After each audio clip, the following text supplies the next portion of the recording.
नमस्ते बच्चों, welcome to Abhijit classes. बच्चों, आज के सेशन में हम डिस्कस करने वाले हैं वैल्यूज़ ऑफ ट्रिग्नोमेट्रिक फंक्शंस के बारे में। अब इनमें से जो क्वाड्रेंट एंगल्स हैं उनकी वैल्यूज़ तो हम पहले फाइंड आउट कर चुके हैं, तो अब जो बचे हुए एंगल्स हैं उनकी वैल्यू हम फाइंड आउट करते हैं। चलिए तो शुरू करते हैं आज का सेशन। मैं हूँ आपका गुरु अभिजीत। तो कुछ एंगल्स हम ऑलरेडी पिछले वीडियोज़ में डिस्कस कर चुके थे, जो थे हमारे क्वाड्रेंट एंगल्स, जिनमें क्या क्या वैल्यू हमने फाइंड आउट की थी, तो वो एक बार हम रिवाइज कर लेते हैं। तो वहाँ पर हमने साइन 0 की वैल्यू निकाली थी 0, कोस 0 की वैल्यू निकाली थी 1, साइन पाई बाई 2 की वैल्यू अपनी आई थी 1, कोस पाई बाई 2 की वैल्यू अपने को मिली थी 0, साइन पाई की वैल्यू हमको मिली थी 0, कोस पाई की वैल्यू मिली थी हमको -1, फिर साइन 3 पाई बाई 2 की वैल्यू हमको मिली थी -1, कोस 3 पाई बाई 2 की वैल्यू हमने वहाँ पर फाइंड आउट की थी 0, और साइन 2 पाई हमको मिला था 0, और कोस 2 पाई हमको मिला था 1। तो अगर आप लोगों ने पिछला वीडियो नहीं देखा हुआ है तो आप आई बटन पे क्लिक करके उस वीडियो को चेक कर सकते हैं।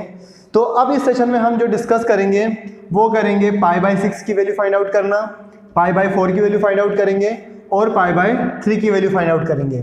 इसके अलावा बाकी वैल्यू जो क्वाड्रेंट एंगल्स हैं वो हम पिछले वीडियो में फाइंड आउट कर चुके हैं। तो सबसे पहले हम फाइंड करेंगे ट्रिग्नोमेट्रिक फंक्शंस की वैल्यू 8 पाई बाई 4।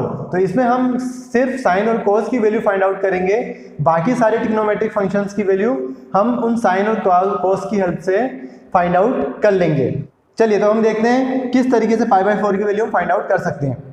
तो देखिए हमने क्या किया कि हमारे एक जो कोऑर्डिनेट एक्सिस है इस पर सेंटर ओ लेकर 1 यूनिट का एक सर्कल हमने ड्रॉ कर दिया, मतलब जिसकी रेडियस कितनी रखी है हमने 1 यूनिट हमने रेडियस ली हुई है। अब क्या करते हैं, हम यहाँ पर एक पॉइंट ले लेते हैं। तो हमने सपोज यहाँ पर एक पॉइंट ले लिया P, जिसके कोऑर्डिनेट्स क्या ले लिए, हम मान लेते हैं कोऑर्डिनेट है AB। अब कितने एंगल के लिए हम फाइंड आउट कर रहे हैं, पाई बाई 4 के लिए फाइंड आउट कर रहे हैं। तो इसका मतलब क्या करते हैं, हम A से P तक कितना चलेंगे, पाई बाई 4। तो ये जो पाई बाई 4 आर्क बन रही है, ये जो सेंटर है अपना, इस सेंटर पे कितने का एंगल सब्सटेंड करेगा, तो ये एंगल अपना सब्सटेंड होगा पाई बाई 4 का। ठीक है, OP अपना रेडियस है, तो ये कितने का होगा, 1 यूनिट का हो जाएगा। हम क्या करते हैं, इस P से एक परपेंडिकुलर लाइन ड्रॉ कर देते हैं OA के ऊपर, जैसा हमने पहले किया था, और उसको नाम दे देते हैं M। ठीक है, अब इसका मतलब क्या हुआ, OM कितना होगा, A होगा, क्योंकि कोऑर्डिनेट क्या है अपने PAB है ना। तो AB कोऑर्डिनेट कैसे मिलेंगे, जब हम X एक्सिस पे A डिस्टेंस ट्रैवल करेंगे, फिर यहाँ से परपेंडिकुलर हम जाएंगे ऊपर तो B डिस्टेंस ट्रैवल करेंगे, तब जाके हमारा कोऑर्डिनेट PAB हमको मिल जाएगा। ठीक है, अब इतनी बात समझ में आ गई। तो मोटे तौर पे इतना समझिए कि हमारे पास में एक राइट ट्राइंगल है, हम इसको ब्लैकिंग से बना देते हैं OMP, ये हमारे पास में राइट ट्राइंगल है। तो हम यहाँ पर लिख लेते हैं क्या है हमारे पास, तो इन राइट ट्राइंगल, कौन सा, OMP। ठीक है, राइट एंगल हमारा M पे बन रहा है क्योंकि परपेंडिकुलर लाइन ड्रॉ की है। तो ये जो अपना एंगल सब्सटेंड हो रहा है MOP, वो कितने का लिया हमने, पाई बाई 4 का लिया। तो हम लिख देते हैं कि यहाँ पे जो अपना एंगल है MOP कितने का है, तो ये हमने लिया है पाई बाई 4 का। ठीक है, अब क्या करते हैं, देखो आप ये देखिए इस ट्राइंगल में हम इसको यहाँ पे ड्रॉ कर लेते हैं, ये ट्राइंगल है ना। अब पाई बाई 4 का मतलब क्या हुआ, 45 डिग्री होता है ना, पाई बाई 4 मतलब 45 डिग्री। तो देखिए ये एंगल तो अपना कितने का हो गया, 90 डिग्री का हो गया। ये अपन ले रहे हैं पाई बाई 4 मतलब 45 डिग्री चल रहे हैं, तो एंगल सम प्रॉपर्टी से ये एंगल कितने का निकलेगा, ये एंगल भी 45 डिग्री का निकलेगा। ठीक है, तो ये अपना पॉइंट हो गया MOP। तो इसका मतलब ये जो एंगल P बन रहा है अपना, ये भी कितने का है, 45 डिग्री का। तो हम लिख देंगे angle OPM is equal to 45 ना लिखते हुए अपन कितना लिख देते हैं, पाई बाई 4। तो देयरफॉर एंगल OPM ये भी कितने का मिल गया अपने को, पाई बाई 4 का मिल गया। अब देखिए कि यहाँ पर इस ट्राइंगल में अगर ये एंगल 45 का, ये एंगल 45 का है, मतलब क्या हुआ, एंगल O और एंगल P इक्वल हुए। तो अगर ये दोनों एंगल इक्वल हैं तो इनकी अपोजिट साइड्स भी इक्वल होंगी ना। तो अपोजिट साइड क्या होंगी, इस एंगल O की अपोजिट साइड हो गई PM, और इस एंगल P की अपोजिट साइड हो जाएगी आपकी OM। तो कहने का मतलब क्या हुआ कि एंगल O और एंगल P अगर इक्वल होंगे तो उनकी अपोजिट साइड्स भी क्या होती हैं, इक्वल होती हैं। ये थ्योरम हमने पढ़ी थी। तो हम यहाँ पर लिख देते हैं कि यहाँ पे क्या अपने पास में angle M O P is equal to angle O P M, है ना। दोनों कितने के आ रहे हैं, 45 डिग्री के हैं, इसलिए दोनों एंगल इक्वल होंगे। तो अगर ये दोनों एंगल इक्वल हैं तो देयरफॉर हम बोल सकते हैं कि इनकी अपोजिट साइड्स भी क्या होंगी, इक्वल होंगी। मतलब हम बोल देंगे कि ये जो ओ एम है ये काय के इक्वल होगा, इस पी एम के इक्वल होगा। ठीक है, अब यहाँ पर देखिए ओ एम और पी एम क्या है, हमने लिया था ना कि ओ एम अपना ए है और पी एम मतलब क्या है यहाँ पे, बी है। तो कहने का मतलब ये हुआ कि a इज इक्वल टू क्या मिल गया अपने को, b मिल गया। a इक्वल टू हमको b मिल गया, ठीक है। तो अब क्या करते हैं, अब इस ट्राइंगल में हम पाइथागोरस थ्योरम अप्लाई कर देंगे। तो अब हम लिख देते हैं by Pythagoras theorem in triangle O M P. तो by Pythagoras theorem in triangle O M P क्या होगा, तो हम लिख देंगे ना O P square is equal to O M square plus P M square. तो लिख देते हैं हम O P square is equal to O M square plus P M square, ठीक है। अब वैल्यू पुट कर देते हैं, ओ पी काय के बराबर है, 1 यूनिट है क्योंकि ये रेडियस ऑफ सर्कल है। तो ये हो गया आपका 1 square is equal to O M कितना है, ए के इक्वल है, तो ये लिख दिया आपने ए स्क्वायर प्लस पी एम काय के बराबर है, बी के बराबर, तो ये लिख दिया आपने बी स्क्वायर। देखिए 1 का स्क्वायर तो 1 आएगा। अब देखिए हमको मालूम है ना, अभी हमने प्रूफ किया कि a इज इक्वल टू काय के बराबर है, b के बराबर। तो हम यहाँ पर इस b की जगह a लिख दें तो अपना क्या हो जाएगा, a is equal to B था, इसलिए हमने यहाँ b की जगह कितना पुट कर दिया, a पुट कर दें। कोई फर्क पड़ेगा, बिल्कुल नहीं पड़ेगा। तो ये हो जाएगा आपका 2a स्क्वायर, ठीक है। इस 2 को इधर डिवाइड में ले जाओ तो ये हो जाएगा आपका 1/2 is equal to a square. तो यहाँ से हमको कितना मिल जाएगा, तो यहाँ से हमको मिलेगा a इज इक्वल टू 1√2। ये स्क्वायर उधर जाएगा तो अंडर रूट हो जाएगा। तो a की वैल्यू कितनी मिल गई अपने को, 1/√2 मिल गई। अब देखिए हमको मालूम है ना a और b दोनों बराबर हैं, तो अगर a की वैल्यू 1/√2 मिली है तो b की वैल्यू भी कितनी होगी, वो भी 1/2 ही होगी। तो b इज इक्वल टू भी कितना हो जाएगा आपका 1/√2। अब देखिए यहाँ फिगर में हम समझते हैं थोड़ा सा, हमने क्या किया, यहाँ पे कितना एंगल चल रहे हैं, मतलब ये अपना क्या है π/4 x है ना, हमने पढ़ा था ना कि ये क्या होता है, एंगल होता है। तो x इज इक्वल टू अगर हम चलते हैं π/4, ठीक। तो अगर x हम π/4 चल रहे हैं तो a इज इक्वल टू कितना मिल रहा है अपने को, तो a इज इक्वल टू हम मिल रहा है 1/√2 और b इज इक्वल टू कितना मिल रहा है, b की वैल्यू क्या मिल रही है अपने को 1/√2, ठीक है। बस इन 3 ही वैल्यू की हमको जरूरत पड़ेगी और हम यहाँ पे साइन और कोस की वैल्यू फाइंड आउट कर लेंगे। देखिए कैसे, याद करिए पिछला जो वीडियो था उसमें आपको 2 चीज़ें बताई थी। क्या बताई थी कि cos x is equal to a निकल के आया था अपना और sin x is equal to निकल के आया था अपना b। हमने इन दोनों ही इक्वेशन की हेल्प से ये सारी वैल्यूज फाइंड आउट की थी। क्या किया था हमने वहाँ पे, x मतलब अपना एंगल है रेडियन में, तो यहाँ पे ये क्या हो गया, x की वैल्यू कितनी हो गई, π/4 हो गई ना। तो ये π/4 क्या दिखा रहा है, एंगल को शो कर रहा है, उस एंगल को हमने x से रिप्रेजेंट किया था। तो देखिए यहाँ पे भी हम वही करने वाले हैं जो हमने पहले किया था। अब हम कितना कर रहे हैं यहाँ पे, तो देखिए x इज इक्वल टू हम अगर पुट करते हैं π/4 तो a की वैल्यू कितनी मिल रही है, तो a अपना आ रहा है 1/√2। बस क्या करना है, ये दोनों वैल्यू इस इक्वेशन में पुट कर देना है।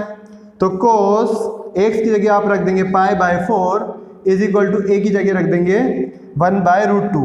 तो देखिए cos की आपको वैल्यू मिल गई, cos π/4 इज इक्वल टू मिल गया हमको 1/√2। उसी तरीके से sin x is equal to b, इसमें हम वैल्यू पुट करेंगे। तो देखिए x इज इक्वल टू कितना, तो x इज इक्वल टू है हमारे पास में π/4 हम चल रहे हैं, तो b कितना मिल रहा है अपने को, तो b मिल रहा है 1/√2।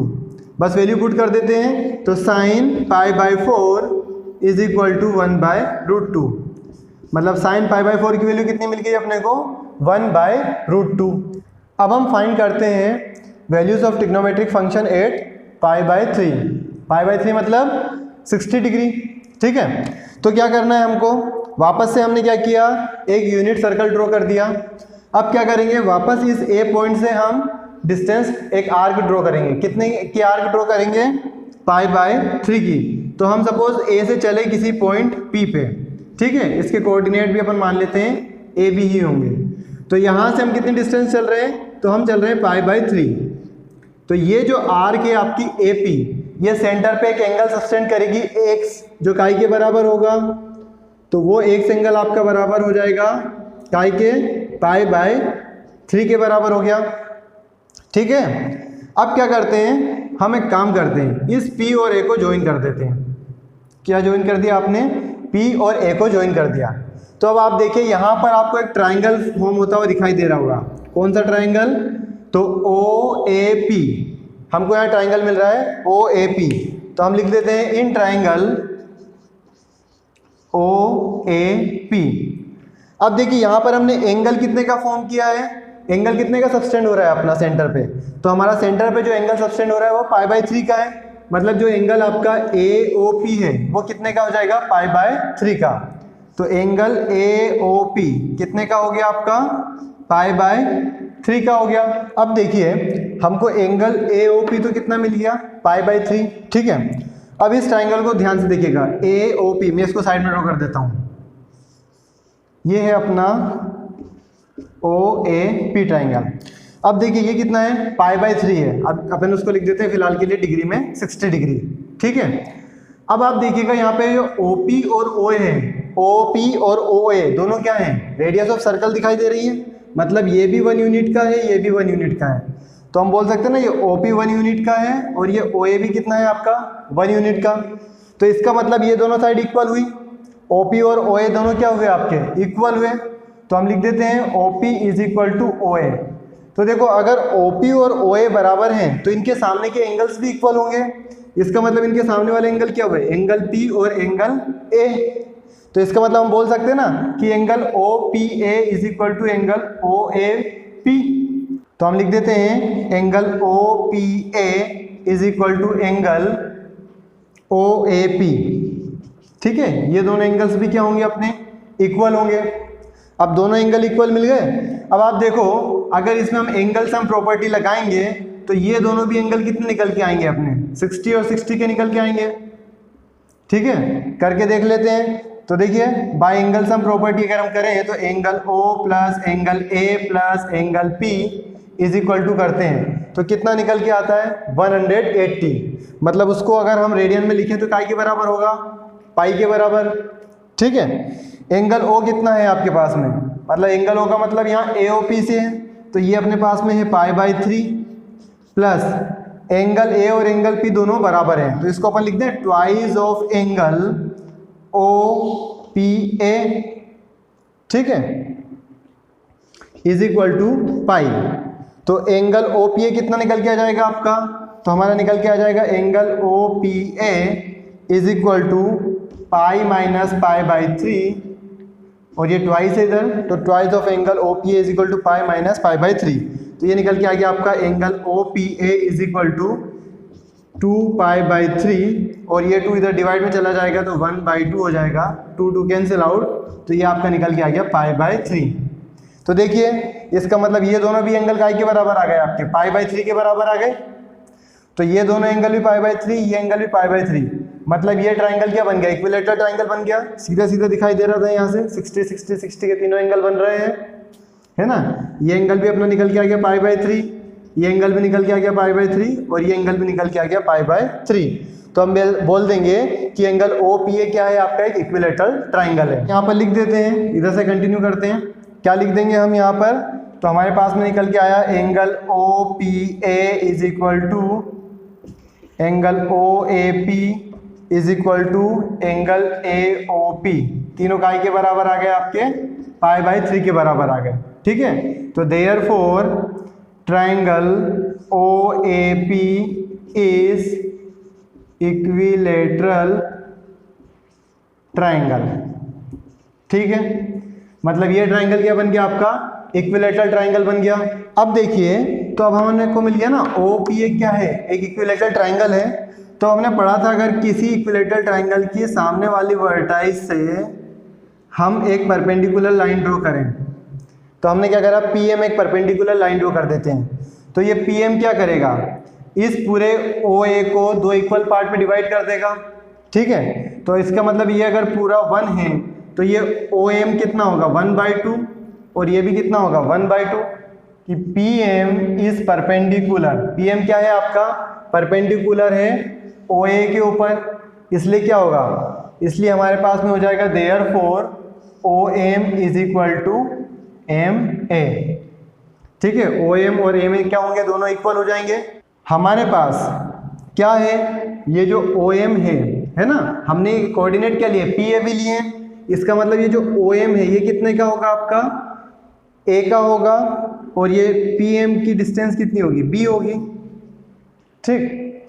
तो ये ए की वैल्यू क्या निकल के आएगी अपना, देखो ओ एम और एम ए दोनों बराबर हैं, और ये पूरा ओ ए कितना है, पूरा ओ ए है 1। इसका मतलब ये है कि ये जो ए है ये काय के बराबर होगा, हाफ ऑफ 1 होगा। मतलब हम बोल सकते हैं कि जो ए है उसकी वैल्यू कितनी होगी, उसकी वैल्यू निकल के आएगी आपकी 1/2, ठीक। ए कितना निकल के आ गया आपका 1/2 निकल के आ गया, ठीक। अब हम क्या करते हैं, बी की वैल्यू फाइंड आउट कर लेते हैं। तो क्या करते हैं, इस ट्राइंगल पी ओ एम में पाइथागोरस थ्योरम लगा देते हैं, बाय पाइथागोरस थ्योरम, है ना। कौन से ट्राइंगल में अप्लाई कर रहे हैं हम Pythagoras theorem, in triangle O M P. तो in triangle O M P क्या हो जाएगा आपका, O P square is equal to O M square plus P M square. तो हम लिख देंगे O P square is equal to O M square plus M P square, ठीक है। अब देखिए ओ पी कितना है अपने पास में 1 यूनिट है, तो ओ पी की जगह 1 रख दीजिए, तो 1 स्क्वायर। ओ एम कितना है, ए है, तो यहाँ पे हम कितना पुट कर देंगे ए। अब देखिए ए की वैल्यू ऑलरेडी हम फाइंड कर चुके हैं ना, कितनी है ए की वैल्यू 1/2, तो हम यहाँ पे कितना रख देते हैं, सीधा 1/2 पुट कर देते हैं, तो 1/2 स्क्वायर। और एम पी काय के बराबर है, बी के इक्वल, तो यहाँ हम बी पुट कर देते हैं, तो ये हो गया बी स्क्वायर। सिंप्लीफाई करते हैं तो ये हो जाएगा आपका 1 माइनस 1/2 का स्क्वायर उधर जाएगा तो क्या हो जाएगा 1/4 हो जाएगा, ठीक, is equal to B square. समझ में आया ना, 1/2 का स्क्वायर किया तो इसका स्क्वायर करेंगे तो 1/4 होगा, इधर आएगा तो माइनस, तो ये सिंप्लीफाई करने पे मिलेगा अपने को 3/4 is equal to B square. तो यहाँ से b की वैल्यू कितनी मिल जाएगी आपको, b इज इक्वल टू हो जाएगा √3/4, या उसको हम लिख दें b इज इक्वल टू √3 और √4 कितना हो जाएगा आपका 2।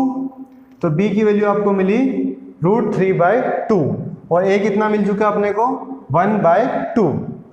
तो अब देखिए यहाँ पर इस ट्राइंगल में हमने x इज इक्वल टू हम कितना चल रहे हैं, x इज इक्वल टू अगर हम π/3 का एंगल फॉर्म कर सब्सटेंड करते हैं सेंटर पे, तो हमारा a इज इक्वल टू मिलता है 1/2 और b इज इक्वल टू हमको मिलता है √3/2, ठीक है। अब क्या करना है, तो हमारी वही प्रोसेस पुरानी वाली फॉलो करना है। क्या थी प्रोसेस, तो ये था हमारे पास में एक इक्वेशन थी cos x is equal to a, यहाँ पे हमारे पास x इज इक्वल टू है π/3 और a इज इक्वल टू मिल रहा है 1/2। तो इसमें वैल्यू पुट कर देना है, तो इसमें वैल्यू पुट कर देंगे तो क्या हो जाएगा, तो cos x की जगह हम पुट कर देंगे π/3, तो a मिल जाएगा आपको 1/2। तो देखिए cos π/3 की वैल्यू कितनी मिल गई 1/2। दूसरा क्या करना है, दूसरा हमारे पास में था equation sin x is equal to कितना मिली थी b, तो अब हमारे पास में क्या है, तो अब हमारे पास में यहाँ पर x इज इक्वल टू कितना है, तो x इज इक्वल टू π/3 चल रहे हैं, तो b अपने को मिल रहा है √3/2। क्या करोगे, इसमें वैल्यू पुट कर दो, तो sin π/3 इज इक्वल टू हो गया √3/2। को यहाँ पर अब वैल्यू मिल गई है cos π/3 की 1/2 और sin π/3 की वैल्यू हमको मिली √3/2। वैल्यू फाइंड करते हैं ट्रिग्नोमेट्रिक फंक्शन की 8π/6, ठीक है, π/6 मतलब कि 30 डिग्री के लिए, ठीक। तो अब देखिए π/6 के लिए तो बहुत ही सिंपल सा फंडा है। क्या है सिंपल सा फंडा, तो वही आपको करना है। पहले तो इस सर्कल पे हमने क्या किया, एक यूनिट सर्कल बना दिया जिसकी रेडियस 1 है। अब इस सर्कल पे हम क्या करते हैं, एक पॉइंट ले लेते हैं P, ठीक है, जिसके कोऑर्डिनेट हमने माने A, B। ओके, अब क्या करते हैं, इस OP को हम ज्वाइन कर देते हैं। तो ये हमने OP को ज्वाइन कर दिया, तो OP कितने का होगा, 1 यूनिट का होगा, क्योंकि OP क्या है, रेडियस ऑफ सर्कल है, ठीक है। फिर क्या करते थे हम, इस P से एक परपेंडिकुलर लाइन ड्रॉ कर देते हैं इस OA के ऊपर, तो ये क्या हो जाएगा आपका, ये पॉइंट हो गया आपका PM। फिर अब ये जो अपने कोऑर्डिनेट है PAB, इसका मतलब क्या है, तो इसका मतलब है कि हम क्या कर रहे हैं, एक्स एक्सिस पे डिस्टेंस ट्रैवल कर रहे हैं A का, तो मतलब आपको OM मिल जाएगा A। फिर y एक्सिस के पैरेलल हमको चलना पड़ेगा, तो y एक्सिस के पैरेलल हम कितना चलेंगे, B, ठीक। तो हम कहाँ पहुँच जाएंगे, P पॉइंट पे, जिसके कोऑर्डिनेट है अपने AB, ठीक है। अब इतनी बात समझ में आ गई। अब आप देखिए यहाँ पे ये ट्राइंगल कौन सा, OMP, ये एक राइट ट्राइंगल है, तो हम यहाँ पे लिख देते हैं इन राइट ट्राइंगल OMP। अब देखिए हम क्या कर रहे हैं, O से P कितनी डिस्टेंस ट्रैवल कर रहे हैं, π/6, मतलब जो अपनी लेंथ ऑफ आर्क है ये कितने की बन रही है आपकी, π/6 की बन रही है। ये जो अपनी लेंथ ऑफ आर्क AP है, ये सेंटर पे कितना एंगल सब्सटेंड करेगा, तो ये एंगल सब्सटेंड करेगा आपका π/6 का, ठीक। तो हम लिख देते हैं हमारा एंगल MOP कितना है, π/6, तो एंगल MOP आपका मिल रहा है π/6। अब देखिए अगेन यहाँ पर अगर हम एंगल सम प्रॉपर्टी लगाएं, ठीक, जैसे हम यहाँ क्या करते हैं, ये ट्राइंगल ड्रॉ कर देते हैं, ये हमारे पास 90 डिग्री का है, ये क्या मिला आपके पास, π/6, मतलब कि कितना, 30 डिग्री, OMP। तो देखिए एंगल सम प्रॉपर्टी से ये कितने का मिलेगा आपको, ये 60 डिग्री का ही मिलेगा ना। 60 डिग्री मतलब क्या हो गया आपका, π/3 का, ठीक है। तो हम बोल सकते हैं therefore angle OPM is equal to कितने का आएगा आपका, π/3 का आएगा। आप चाहें तो साइड में लिख दीजिए बाय एंगल सम प्रॉपर्टी।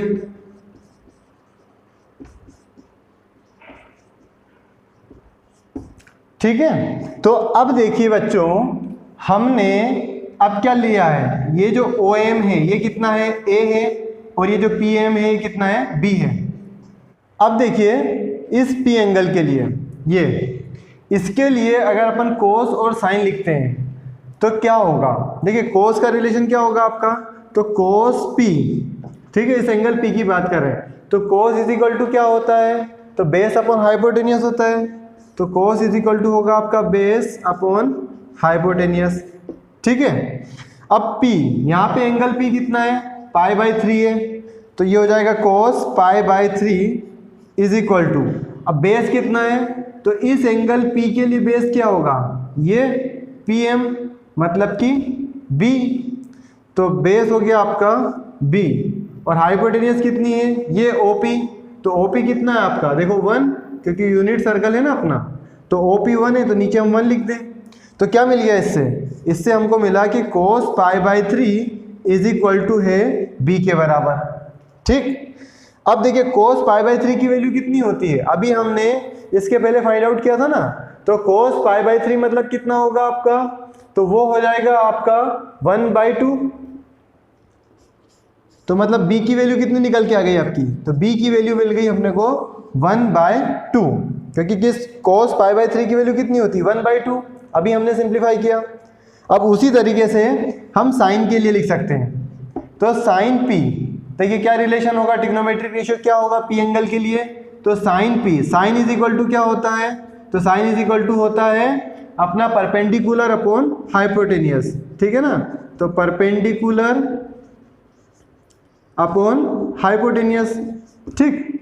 अब इस साइन P के लिए एंगल कितना है, ये एंगल P π/3 है, तो sine π/3 is equal to perpendicular कितना है, तो इस एंगल P के लिए परपेंडिकुलर क्या हुआ, ये OM, मतलब कितना A, तो A अपॉन हाइपोटेनियस कितना है 1, तो क्या निकल के आ गया अपना, तो ये मिला अपने को sine π/3 is equal to A के बराबर। अब ये साइन π/3 की वैल्यू कितनी होती है, अभी हमने फाइंड आउट की है, साइन π/3 अपना होता है √3/2।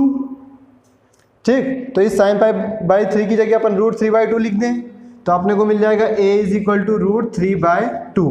तो देखिए दो वैल्यू निकल के आ गई ना, a की वैल्यू अपने को मिल गई √3/2 और b की वैल्यू मिल गई हमको 1/2। तो हम यहाँ लिख सकते हैं कि x एंगल π/6 चलने पे, ठीक है, कितना चलने पे, π/6 चलने पे a की वैल्यू कितनी मिल रही है हमको, तो a की वैल्यू मिल रही है √3/2 और b कितना मिल रहा है हमको, तो b की वैल्यू मिल रही है 1/2। अब हम cos और sin की वैल्यू फाइंड करते हैं π/6 के लिए। क्या करना पड़ेगा हमको, तो हमको मालूम है इक्वेशन है अपनी cos x = a।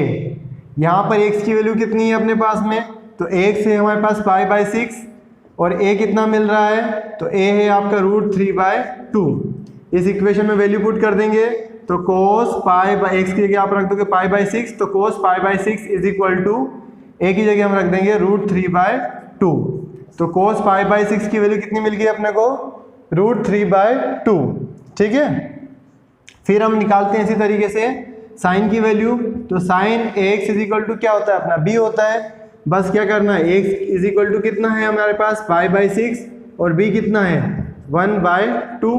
इस इक्वेशन में वैल्यू पुट कर देनी है, तो साइन x की जगह हम रख देंगे π/6, तो साइन π/6 = हो जाएगा b की जगह रख दो 1/2। तो साइन π/6 की वैल्यू मिल गई हमको 1/2।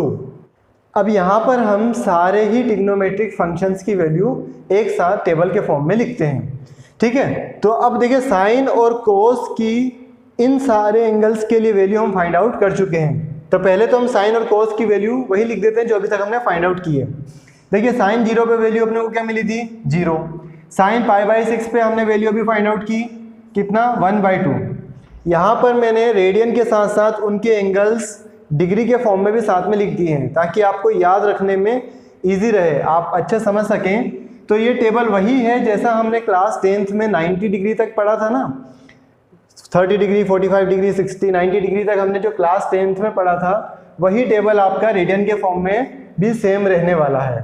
ठीक है, तो साइन 0 की वैल्यू हमने 0 निकाली थी, साइन π/6 की वैल्यू अपनी आई थी 1/2, साइन π/4 की वैल्यू हमने अभी फाइंड आउट की 1/√2, तो साइन π/3 की वैल्यू आपकी आएगी √3/2, साइन π/2 हमने फाइंड आउट किया था 1, तो साइन पाई हमने फाइंड आउट किया था कितना, 0। साइन 3π/2 हमारा निकल के आया था -1 और साइन 2π की वैल्यू हमने निकाली थी 0। ठीक, फिर कोस की वैल्यू हमारी आई थी, कोस 0 पे 1 आया था, π/6 पे आया था आपका √3/2। फिर cos π/4 की वैल्यू हमें मिली थी 1/√2, cos π/3 की वैल्यू हमको मिली थी 1/2, cos π/2 मिला था हमको 0, cos π की वैल्यू आपको मिली थी -1 और cos 3π/2 हमको मिला था 0 और cos 2π हमको मिला था 1। अब देखिए इन साइन और cos की वैल्यू का यूज़ करके हम बाकी जो ट्रिग्नोमेट्रिक फंक्शन है tan, cosec, sec और cot, इनकी वैल्यूज फाइंड आउट करने वाले हैं। ठीक है, तो कैसे करना है, तो पहले हम यहाँ पे इनकी सारी वैल्यूज फाइंड आउट करेंगे, फिर मैं आपको एक शॉर्ट ट्रिक ऐसी बताऊंगा जिससे आप इनको बहुत इजीली इस टेबल को याद रख सकते हैं।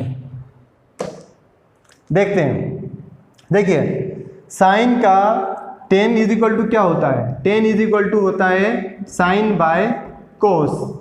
ठीक है, तो आपको क्या करते जाना है, डिवाइड करते जाना, साइन बाय कोस करते जाना, तो आपको tan मिल जाएगा।